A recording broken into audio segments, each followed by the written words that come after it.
பாசத்திற்கும் பாராட்டுதலுக்கும் உரிய 10ஆம் வகுப்பு மாணவ செல்வங்களே, உங்கள் அனைவருக்கும் வணக்கம். கடந்த வாரம் அக்டோபர் மாத தேர்வு நாம் சிறப்பாக எழுதி முடித்துள்ளோம். அதற்கு முன் 1லிருந்து இயல் 4 வரைக்கும் நாம் ஏற்கனவே எழுதி முடித்துள்ளோம். அது கூட இதையும் 5வது இயலாக எழுதி முடித்துள்ளோம். இனி அடுத்தது 6வது இயல் நாம் படிக்க இருக்கின்றோம். இந்த 6வது இயலில் 2 செய்யுள் பகுதிகள் இன்று பாடப்பகுதிகளாக உங்களுக்கு நடத்தலாம் என்ற எண்ணத்தில் இருக்கின்றேன். அந்த செய்யுள் பகுதிகள் பூத்தொடுத்தல், முத்துக்குமாரசாமி பிள்ளைத்தமிழ் என்ற 2 செய்யுள் பகுதிகள் உள்ளன. இந்த 2 செய்யுள் பகுதியில் ஒரு செய்யுள் பகுதி மட்டும் உங்களுக்கு மனப்பாட பாடலாக அமைந்துள்ளது. இந்த 2 செய்யுள்களையும் உங்களுடைய காணொளி பதிவினில் கண்டு கேட்டு படித்து பிறகு கீழே உள்ள வினாக்களுக்கான விடைகளையும் உங்கள் நோட்டில் எழுதி எனக்கு அனுப்புமாறு அன்போடு கேட்டுக்கொள்கிறேன். இப்போது வாருங்கள், நாம் பாடத்திற்கு செல்லலாம். இயல் 6 கவிதை பேழை. கவிதையின் தலைப்பு பூத்தொடுத்தல். இந்த பூத்தொடுத்தல் என்ற கவிதை எழுதியவர் உமா மகேஸ்வரி. அவரை பற்றி நம்ம தெரிந்து கொள்ள வேண்டுமென்றால் நூல்வெளி படித்தாகணும். உங்கள் பாடப்புத்தகத்தில் பக்கம் எண் 133 நூல்வெளி கொடுத்துருக்காங்க பாருங்கள். கவிஞர் உமா மகேஸ்வரி மதுரை மாவட்டத்தில் பிறந்தவர். மதுரை அது சுற்றி உள்ள பகுதியில் இவங்க பிறந்திருக்காங்க. அவங்க ஒரு பெண் தான். தற்போது தேனி மாவட்டம் ஆண்டிப்பட்டியில் வாழ்ந்து வருகிறார். இப்போது அவங்க எங்கே வசிக்கிறாங்க என்று பார்க்கும்போது தேனி மாவட்டம் ஆண்டிப்பட்டியில் இருக்காங்க என்று சொல்கிறார்கள். இவர் நட்சத்திரங்களின் நடுவே, வெறும் பொழுது, கற்பாவி உள்ளிட்ட கவிதை தொகுப்புகளை படைத்துள்ளார். இவர் என்னென்ன கவிதை தொகுப்புகள் படைத்திருக்காருன்னு சொல்லிட்டு பார்க்கும்போது நட்சத்திரங்களின் நடுவே, வெறும் பொழுது, கற்பாவி உள்ளிட்ட கவிதைகளை இவங்க எழுதியிருக்காங்க என்று சொல்ல வராங்க. மேலும் இவங்க எதில் சிறப்பு பெற்றவர்களாக இருக்கிறார்கள் என்று சொல்லும்பொழுது பாருங்கள், கவிதை எழுதுவதில், சிறுகதை, சின்ன கதைகள், குட்டி கதைகள், சிறுகதை எழுதுவது, நீண்ட நெடு தொடர் கதைகளை, அதாவது புதினம் என்று சொல்வார்கள். இந்த மூன்றுலேயும் அவங்க பல தளங்களில் கால் பதித்து வருகிறார் என்று சொல்லப்படுகிறது. அப்போது கவிதையும் எழுதுவாங்க, சிறுகதை, புதினம், இந்த எல்லாவற்றையும் அவங்க எழுதக்கூடிய ஒரு டேலண்ட் மிக்கவர்களாக இருக்காங்க இந்த உமா மகேஸ்வரி என்று சொல்கிறாங்க. அவங்க எழுதிய ஒரு கவிதை தான் நமக்கு இங்கே பாட பகுதியாக வந்துள்ளது. அதை தான் நாம் காண இருக்கின்றோம். பக்கம் 133 பூத்தொடுத்தல் உமா மகேஸ்வரி. நுழையும் முன் பாருங்கள். கலைகள் மனித வாழ்விற்கு அழகூட்டுபவை. கலைகள், ஆயக்கலைகள் 64 என்று சொல்லுவாங்க. அதில் ஒரு சில கலைகள் மனிதர்களுக்கு முக்கியமானதாக இருக்குது. அந்த கலைகளை பற்றி சொல்வதாக நமக்கு சொல்கிறாங்க பாருங்கள். கலைகள் மனித வாழ்விற்கு அழகூட்டுபவை. கலை நிகழ்ச்சிகள் என்று சொல்வார்கள். கலை என்பது நாம் வாழ்க்கையில் வருகின்ற அனைத்தும் சொல்வதாக இருக்கும். இதெல்லாம் அழகூட்டுபவையாக இருக்கிறது. அழகியல் மண்ணுயிர்கள் அனைத்தையும் தம் வாழ்வியல் சூழலுடன் பிணைத்து கொண்டுள்ளது. தத்தி தாவும் குழந்தை முதல் தள்ளாடும் முதியவர் வரை யாவரும் அழகுணர்ச்சி மிக்கவர்களே. தத்தி தாவும் குழந்தை முதல் தள்ளாடும் முதியவர் வரை யாவரும் அழகுணர்ச்சி மிக்கவர்களாக இருப்பார்கள். அதை தான் சொல்கிறாங்க. நாரெடுத்து நறுமலரை தொடுப்பாலின் விரல் வளையிலும் அழகு சிரிப்பதை அடையாளம் காணுகிறார் கவிஞர் ஒருவர். அதுதான் நமக்கு இங்கே பாடப்பகுதியாக அந்த கவிதை உமாமகேஸ்வரி எழுதிய அந்த கவிதை தான் நமக்கு பாடப்பகுதியாக வந்துள்ளது. அதை தான் இங்கே சொல்லப்பட்டுள்ளது. இந்த நுழையும் முன் என்ற தலைப்பில் அதுதான் சொல்லியிருக்காங்க. தத்தி தாவும் குழந்தை முதல் தள்ளாடும் முதியவர் வரை அனைவருமே அழகுணர்ச்சி ரசிப்பு தோரணை உடையவர்கள் தான் என்று சொல்ல வராங்க. அதுதான் நமக்கு பாடப்பகுதியாக வந்துள்ளது. நாரெடுத்து நறுமலரை தொடுப்பாலின் விரல் வலையிலும் அழகு சிரிப்பதை அடையாளம் காணுகிறார் கவிஞர் ஒருவர். அந்த கவிதையை தான் நாம் இப்போது படிக்கப் போகின்றோம். இந்த கவிதையை முதலில் ஒரு தடவை நான் படிக்கின்றேன். கவனமாக கவனிக்கவும் பாருங்கள். இந்த பூவை தொடுப்பது எப்படி என்று கேள்வி எழுப்பியிருக்காங்க.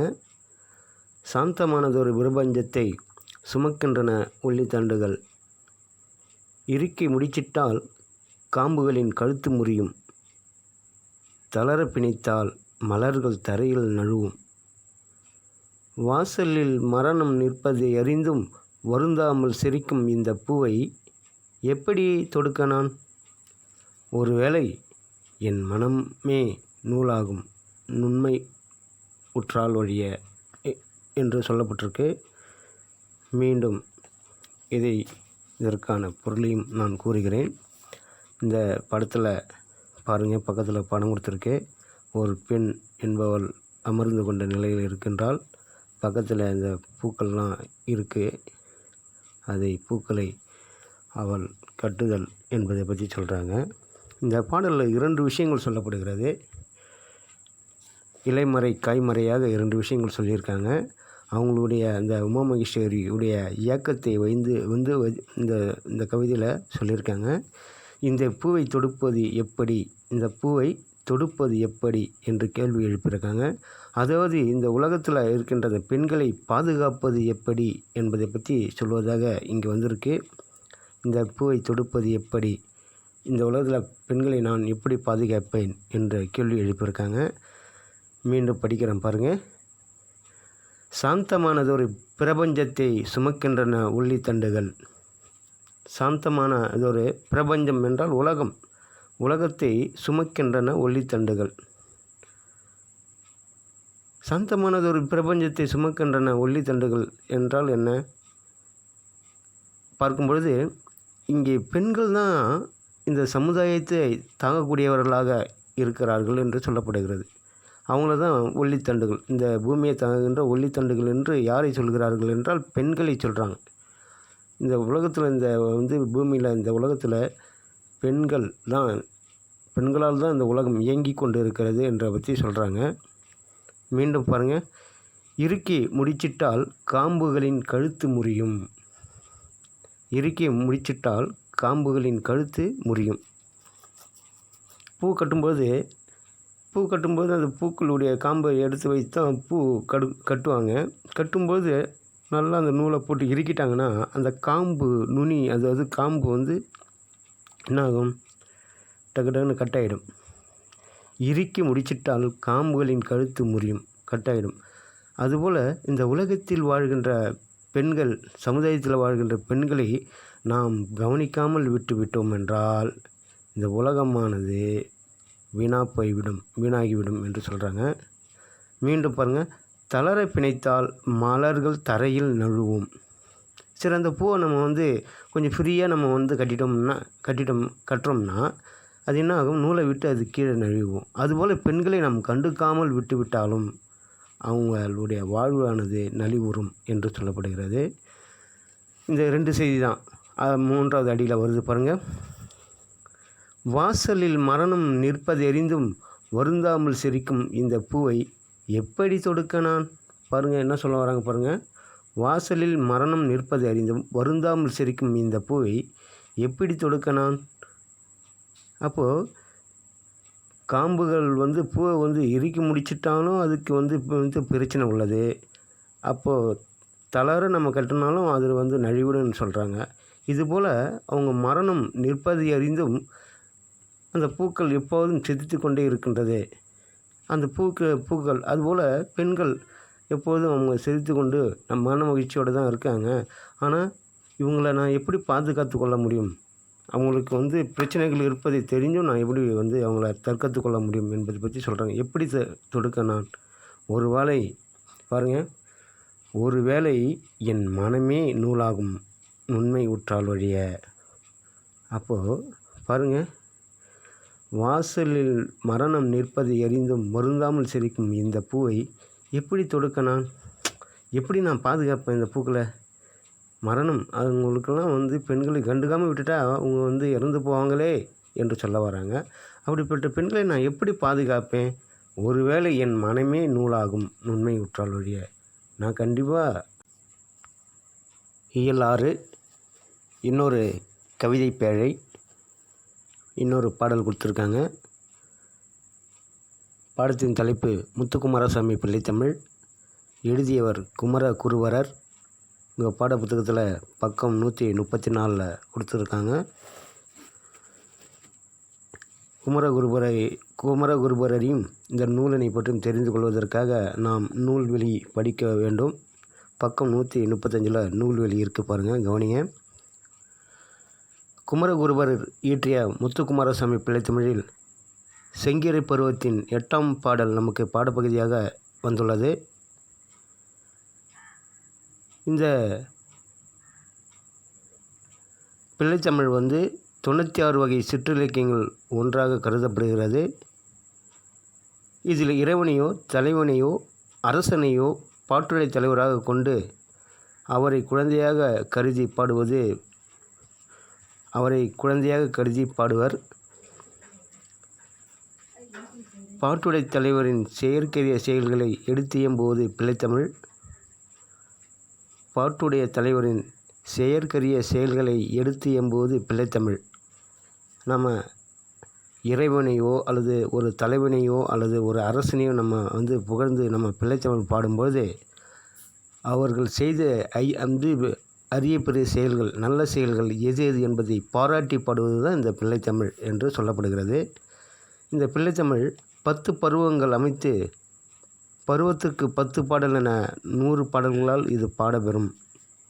இப்போ பிள்ளைத்தமிழ் எத்தனை பாடல்கள் உள்ளது என்று பார்க்கும்போது 100 பாடல்களை உடையது. ஒரு 10 பருவம், ஒவ்வொரு பருவத்திற்கும் 10 பாடல்கள் என 100 பாடல்களை கொண்டதாக இந்த பிள்ளைத்தமிழ் பாடப்படுகிறது என்று சொல்லப்படுகிறது. மேலும் இந்த பிள்ளைத்தமிழ் ஆண்பால் பிள்ளைத்தமிழ், பெண்பால் பிள்ளைத்தமிழ் என 2 வகையாக பாடப்படுகிறது என்றும் சொல்கிறார்கள். அந்த ஆண்பால் பிள்ளைத்தமிழில் பெண்பால் பிள்ளைத்தமிழுக்கு 10 பருவங்கள் இருக்குது. கடைசி 3 மட்டும் மாறும். மீதி எல்லாமே 2 பருவங்களுக்கு உடையதாக வரும். கடைசி 3 மட்டும் மாறுவதாக இருக்கும்.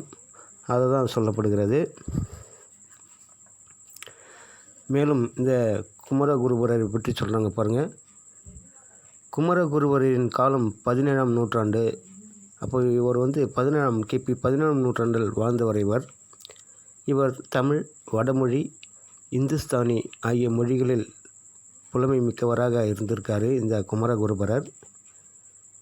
இவர் எழுதிய பிற நூல்கள் என்று பார்க்கும்போது கந்தர் கலிவெண்பா, மீனாட்சியம்மை பிள்ளைத்தமிழ், மதுரை கலம்பகம், சகலகலா வள்ளிமாலை, நீதிநெறி விளக்கம், திருவாரூர் மும்மணி கோவை முதலான நூல்களை இவர் எழுதியுள்ளார் என்று சொல்லப்படுகிறது. இந்த நூல்கள் எல்லாம் அவர் எழுதியது என்று சொல்லுகிறார்கள். அதற்கு கீழே ஒரு கட்டத்தில் கொடுத்துருக்காங்க பாருங்கள். ஆண்பார் பிள்ளைத்தமிழ் கடைசி 3 பருவம் என்னென்ன பாருங்கள். சிற்றில், சிறுபறை, சிறுதேர் இதெல்லாம் ஆண்பால்குரியது. 10 பருவங்களில் கடைசி 3 பருவம் 2 பேருக்கும் மாறும் என்று சொன்னனால அதுதான் கொடுத்துருக்காங்க பாருங்கள். சிற்றில், சிறுபறை, சிறுதேர் மாறுது. பெண்பால் பிள்ளைத்தமிழில் கடைசி 3 பருவங்கள் என்னென்ன வருது பாருங்கள். கழங்கு, அம்மானை, ஊசல் இதெல்லாம் வருது. அதன் பிறகு இருபாலருக்கும் பொதுவான பருவங்கள் கொடுத்துருக்காங்க. காப்பு, செங்கீரை, தாள், சப்பானி, முத்தம், வருகை, அம்புலி இது எல்லாமே ஆண்பால் பிள்ளைத்தமிழுக்கும் பெண்பால் பிள்ளைத்தமிழுக்கும் வரும். கடைசி இந்த 3 மட்டும் 2 பேருக்கும் மாறி மாறி வருகிறது, மாறும் என்று சொல்லப்படுகிறது. அதுதான் இங்கே கொடுத்துருக்காங்க. இந்த பாடலை நாம் இப்போது பார்க்கலாம். இந்த பாடத்தை பார்க்கலாம். கவனிங்க, நல்லா கவனிங்க. மீண்டும் முத்துக்குமாரசாமி பிள்ளை தமிழ். தலைப்பு குமரகுருபரர். நுழையும் முன் படிக்கிறேன், கவனிங்க. சந்தத்துடன் உள்ள பாடலில் உயிர்ப்பு அதிகம் இருக்கும். சந்த நயம், எதுகை மோனை என்று சொல்கிறாங்கல்ல, சந்த நயம் பாடுவதற்கு சிறப்பு வாய்ந்த ஒரு நயம் அது. அதனோடு அந்த நயத்தை சேர்த்து பாடினால் எந்த பாடலும் இனிமையை தரும் என்று சொல்கிறார்கள். உயிர்ப்பு இருக்கும் அந்த பாடலுக்கு, ஒரு உயிர்ப்பு ஓட்டம் இருக்கும். அனைவரும் காது கொடுத்து கவனிக்கக்கூடிய ஒரு நிலை இருக்கும் என்று சொல்லப்படுகிறது. இன்றைக்கும் நம்ம திரைப்பட பாடல்களை நாம் காதால் கேட்கும்பொழுது ஒரு சில பாடல்கள் நமக்கு அருவருப்பை கொடுக்குற மாதிரி இருக்கும். ஒரு சில பாடல்களில் காது கொடுத்து கேட்குற மாதிரி இருக்கும். இதுதான் உயிர்ப்பு என்று சொல்கிறார்கள். கேட்போருக்கும் ஈர்ப்பு இருக்கும். தொடக்கம் முதல் தமிழ் இலக்கியத்தில் சந்தத்தை ஊட்டிய இசை நாட்டிய பாடல்கள் மொழிக்கு பெருமை சேர்த்தன. தொடக்க காலத்தில் பாருங்கள், தமிழ் இலக்கியத்தில் பார்த்திங்கன்னா சந்தத்தை ஊட்டிய இசை நாட்டிய பாடல்கள், அதாவது பரதநாட்டிய பாடல்கள் தான், நாட்டிய பாடல்கள் தான் நமக்கு பெருமை சேர்த்தன, ஈர்ப்பை கொடுத்தன என்று சொல்லப்படுகிறது. அந்த வகையில் பார்க்கும்போது ஏற்றம் இறைத்தலுக்கு ஏற்ற சந்தத்தை கொண்டிருக்கிறது. ஏற்றம் இறைத்தலுக்கு ஏற்ற சந்தத்தை கொண்டிருக்கிறது நாட்டுப்புற தமிழ் என்று சொல்கிறாங்க. பாருங்கள், ஏற்றம் இறைத்தல். கிராமங்களில் கழனி வெளிகளில் கிணறு மட்டும் இருக்கும், கிணத்துல தண்ணீர் இருக்கும். அதை ஒரு காலகட்டத்தில் பார்த்திங்கன்னா இந்த மோட்டார் வைத்து இறைத்தல், இன்ஜின் வைத்து இறைத்தல்லாம் கிடையாது. என்ன பண்ணுவாங்க, ஏற்றம் இறைத்தல். ஒரு வட்ட வடிவான குவளை போல் ஒன்று இருக்கும். அதை இப்போ நம்ம கிணத்துல தண்ணி எடுக்கிறோம்ல, வாளி மூலமாக கிணத்துலேருந்து தண்ணி மேலே எடுக்கிறோமா இல்லையா, ராட்டினம் மூலியமாக நம்ம தண்ணி எடுப்போம். நம்ம கைகளால் நம்ம இழுக்கிறோம். ஆனால் பண்டைய காலத்தில் பார்த்திங்கன்னா விவசாயத்திற்காக பயன்படுத்துகிற அந்த கிணத்துல மாடுகளை வைத்து ஏற்றம் இறைப்பாங்க. மாடுகள் இழுத்து கொண்டே போகும், தண்ணி மேலே ஊற்றும். மறுபடியும் மாடுகள் பின்னோக்கி வரும். உள்ளார போய் கிணத்துல போயிட்டு அந்த கோழையானது, தண்ணீர் பெரிய கோழையாக இருக்கும், அது தண்ணீர் மொண்டுக்கொள்ளும். அப்புறம் மாடு முன்னாடி போகும், தண்ணி மேலே வரும். இதுபோல் இறைத்தல். இறைக்கும் போது அவங்க ஒரு நாட்டுப்புற பாடல்களை பாடினார்கள். அது சந்த நயத்துடன் ஏற்றமிகு பாடல்களை பாடி இன்றைக்கும் அந்த பாடல்கள் இருக்கின்றன, நாட்டுப்புற பாடலாக இருக்கின்றன என்று சொல்கிறார்கள். அந்த வகையில் குழந்தையின், இங்கே பாருங்கள், நாட்டுப்புற தமிழ் விளங்கி கொண்டு இருக்கிறது என்று சொல்கிறாங்க. குழந்தையின் தலை அசைதலுக்கும் சந்தம் அமைத்து தருகிறது பிள்ளைத்தமிழ். பிறந்த குழந்தை ஒரு 5-6 மாதத்துக்கு பிறகு இந்த குழந்தையானது என்ன செய்யும், தலை அசைக்கும், கைகள் அசைக்கும், கொஞ்சம் புரண்டு படுக்கும், டக்குன்னு தலை தூக்கி எட்டி பார்க்கும், அந்த கால்களை மடக்கி இருக்கும், ஒரு கால்கள் நீட்டி இருக்கும், இப்படியெல்லாம் இருக்கும். அந்த அசைவுகளுக்கேற்ப பாடியது தான் இந்த பாடல் என்று சொல்ல வராங்க. அதுதான் நமக்கு பாடப்பகுதியாக இருக்கிறது, நமக்கு பாடப்பகுதியாக அமைஞ்சுள்ளது என்று சொல்கிறாங்க. பாடல் கொடுத்துருக்காங்க. அந்த பாடலை கவனிங்க. ஆடுக செங்கீரை என்று ஒரு சிறு தலைப்பு கொடுத்துருக்காங்க. ஒரு 8 வரி பாடல் நமக்கு பாடப்பகுதியாக வந்திருக்கு. செங்கீரை பருவம், அந்த பருவத்திலிருந்து நம்ம பாடப்பகுதியாக வந்துள்ளது. செம்போனடி சிறு கிங்கினியோடு சிலம்பு கலந்தாட, திருவரை அறிஞான் நரைமணியோடு மொழி திகழற வடமாற, பைம்பொனடி சும்பிய தொந்தியோடு சிறு பன்றி சரிந்தாட, பட்ட நுதர் பொலி பொட்டோடு வட்ட சுட்டி பதிந்தாட என்று கொடுத்துருக்காங்க. முதல் 4 வரி பாடலை மட்டும் இப்போ பார்ப்போம். மீண்டும் படிக்கிறேன், கவனிங்க. செம்பொன் நடி சிறு கிண்கிணியோடு சிலம்பு கலந்தாட திருவரை அரைஞான் அரைமணியோடு மொழியினருக்கு ஒளி திகழற வடமாட பைம்பொன் அசும்பிய தொந்தியோடு சிறு பண்டி சரிந்தாட பட்ட நுதற்பொலி பொட்டோடு வட்ட சுட்டி பதிந்தாட என்று இந்த பாடல் நமக்கு பாடப்பகுதியாக அமைந்துள்ளது. இந்த பாடல் 2 முறை படித்துள்ளேன். மீண்டும் இந்த பாடலுடைய பொருளினை நாம் கவனிப்போம். பாருங்கள். செம்பொன் அடி சிறு கிங்கிணியோடு சிலம்பு கலந்தாட. திருவடி, குழந்தையோட திருவடியை சொல்கிறாங்க. செம்பொன் அடி சிறு கிங்கிணியோடு, திருவடியில் அணிந்திருந்த சிறு செம்பொன் கிண்கிணிகளோடு சிலம்புகளும் சேர்ந்து ஆடட்டும் என்று சொல்கிறாங்க. அந்த குழந்தையின் கால் பகுதியில் அடிப்பாதத்தில் நாம் இன்றைக்கும் நம்ம என்ன செய்கிறோம், சிலர் காப்பு அணிவிக்கிறோம், கொலுசு அணிவிக்கிறோம். அதுபோல் நம்ம அந்த அழகுக்காக, சிறு பிள்ளைங்களுடைய அழகுக்காக நம்ம அணிவிக்கணும். அதுதான் அந்த முதல் வரியில் சொல்கிறாங்க பாருங்க. திருவடியில் அணிந்த சிறு செம்பொன் கிண்கிணிகளோடு, பொன்னாலான கிண்கிணிகளோடு சிலம்புகளும் சேர்ந்து ஆடட்டும். நாம் பொன்னால் செய்த நகைகளோடு இதுவும் சேர்ந்து ஆடட்டும், சிலம்புகளும் சேர்ந்து ஆடட்டும் என்று சொல்கிறாங்க. 2வது வரி பாருங்கள். திருவரை அரைஞான் அரைமணியோடு ஒளி திகழற வடமாட. இடையில் அரைஞான் மணியோடு ஒளி வீசுகின்ற அரைவடங்கள் ஆடட்டும் என்று சொல்கிறாங்க. பாருங்கள். இடையில் அரைஞான் மணியோடு, அரைஞான் கயிறு நம்ம இடுப்பில் கட்டுறோம்ல, அதுதான் பாருங்கள். இடையில் அரைஞான் மணியோடு, அந்த அரைஞான் கயிறோடு ஒளி வீசுகின்ற அரைவடங்கள் ஆடட்டும். ஒளி வீசுகின்ற அந்த அரைவடங்கள் உங்களுக்கே அது தெரியும். அதுதான் அதுவும் ஆட. அதுக்கப்புறம் பாருங்கள் 3வது வரி. பைம்பொன் அசும்பிய தொந்தி பொருந்தி. பாருங்கள். பைம்பொன் அசும்பியன்னா ஒளி வீசுகிற, பைம்பொன் அசும்பிய தொந்தியோடு சிறு பண்டி சரிந்தாட. பண்டி என்றால் வயிறு. அந்த சிறு பிள்ளைங்களுக்கு வயிறு எப்படி இருக்கும் பார்க்கும்போதே உங்களுக்கு தெரியும். சில குழந்தைகள் நல்லா புஷ்டியாக இருக்கும், வயிறு கொஞ்சம் பெருசாக தெரியும். அது கற்பனையாக சொல்லியிருக்காங்க பாருங்கள். பசும்பொன் என ஒளிரும் தொந்தியுடன் சிறு வயிறு சரிந்தாடட்டும். பசும்பொன் என ஒளிரும் தொந்தியுடன் சிறு வயிறு சரிந்தாடட்டும் அப்படின்னு சொல்கிறாங்க. தொந்தி என்றாலும் வயிறு தான் குறிக்கும்.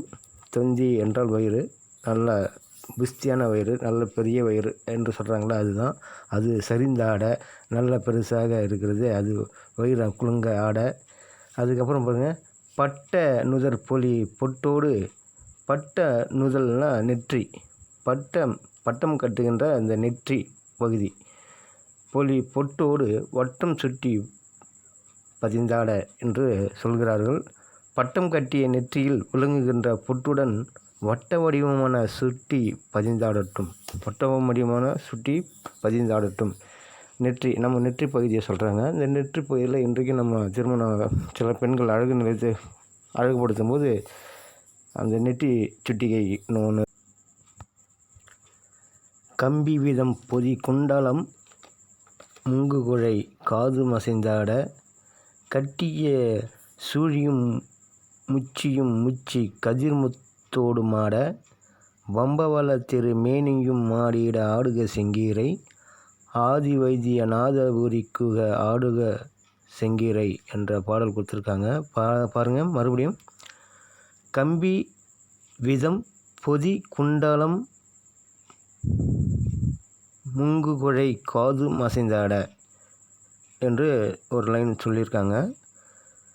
கம்பிகளால் உருவான குண்டலங்களும் காதின் குழைகளும் காதில் அணியப்பட்டு உள்ள ஆபரணங்களும் அசைந்தாடட்டும்.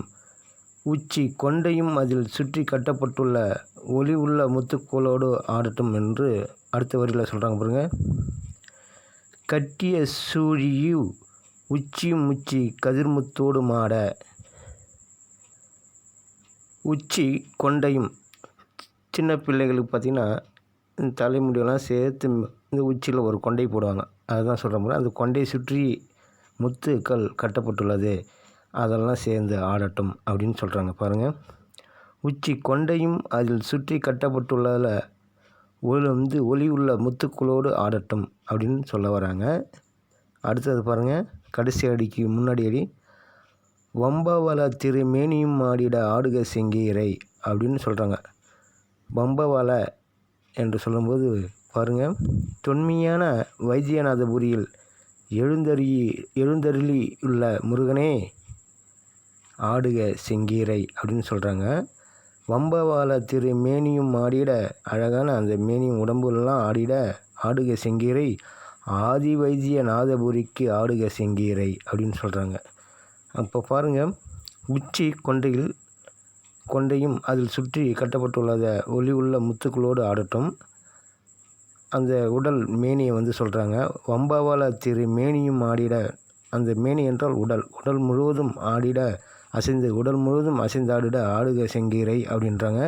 கடைசியாக வைத்தியநாதபுரியில் எழுந்தருளில் உள்ள முருகனே செங்கீரை ஆடி அருள்க, இவற்றுடன் அழகிய பவளம் போன்ற திருமேனியும் ஆட செங்கீரை ஆடுக என்று இந்த வரிகளை சொல்லி முடிச்சிருக்காங்க.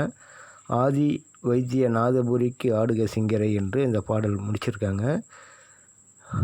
அப்போது இது முருகப்பெருமானை நினைத்து பாடுவதாக இந்த பாடல் அமைந்துள்ளது. அதனால தான் உங்களுக்கு இது முத்துக்குமாரசாமி பிள்ளைத்தமிழ் என்று குமரகுருபரர் பாடியிருக்கார். இந்த பாடல் முத்துக்குமாரசாமி என்றாலே முருகப்பெருமானை தான் குறிக்கும். அவரை பிள்ளையாக குழந்தையாக நினைத்து இந்த பாடல் எழுதியுள்ளதால் அது பிள்ளைத்தமிழ் என்று நமக்கு பாடப்பகுதியாக முத்துக்குமாரசாமி பிள்ளைத்தமிழ் என்று பாடப்பகுதியாக வந்துள்ளது. எழுதியவர் குமரகுருபரர். மீண்டும் இந்த பாடலை நீங்களும் நேரம் கிடைக்கும்போது படித்து பாருங்கள். இது உங்களுக்கு மனப்பாட பாடல். கண்டிப்பாக இது படித்து வைத்துக்கொள்ளுங்கள். இந்த லிங்க்குக்கு கீழே உங்களுக்கு வினாக்கள் இருக்கும். அந்த வினாக்களை உங்கள் நோட்டு புத்தகத்தில் கண்டிப்பாக எழுதி அனுப்புமாறு கேட்டுக்கொள்கிறேன். ஒரு சிலர் மார்னிங் லிங்க்கு அதனுடைய கொஷின் ஆன்சர் அனுப்ப மாட்டீங்க, அதெல்லாம் தவறு. அதுக்கெல்லாம் மார்க்கு குறைக்கப்படும். யாருன்னு நோட் பண்ணி வச்சுன்னு தான் இருக்கேன். நீங்கள் என்ன செய்யணும், மார்னிங்கில் என்ன லிங்க் வருதோ அதற்கு உண்டான கொஷின் ஆன்சரும் ஈவினிங்கில் வர கொஷின் ஆன்சரும் ஒன்றா ஒரே தேதியா, மண்டேவா, என்ன தேதி, அதுக்கேற்ற மாதிரி நீங்கள் ரெண்டுத்தையும் எழுதி எனக்கு அனுப்பணும். கண்டிப்பாக இனிமேலாவது அதை செய்யுங்க. நன்றி, வணக்கம்.